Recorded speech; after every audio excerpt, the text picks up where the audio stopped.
সব জল্পনার অবসান ঘটিয়ে ব্যাংককে ইউনুস মোদি দ্বিপাক্ষিক বৈঠক ফলপ্রসূ ও গঠনমূলক আলোচনা হয়েছে জানালো প্রেস উইং।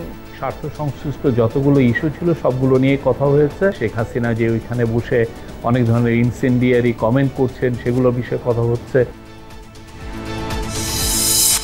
দ্রুত অংশগ্রহণমূলক নির্বাচনী সরকারের মূল এজেন্ডা বিমস্টেক সম্মেলনে ডক্টর ইউনুসের প্রতিশ্রুতি।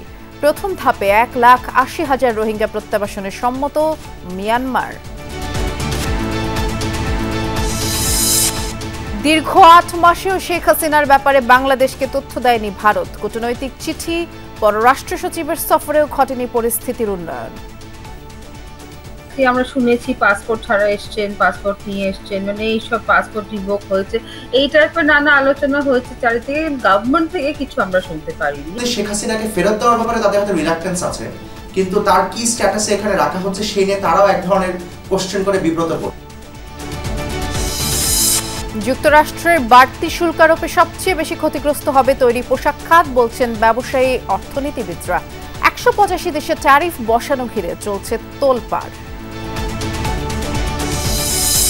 শেষ পর্যায়ে ঈদের লম্বা ছুটি, কাজের তাগিদে নাগরিক জীবনে ফিরছেন কর্মজীবীরা। বরিশাল সহ দক্ষিণাঞ্চলের লঞ্চে উপচে পড়া ভিড়।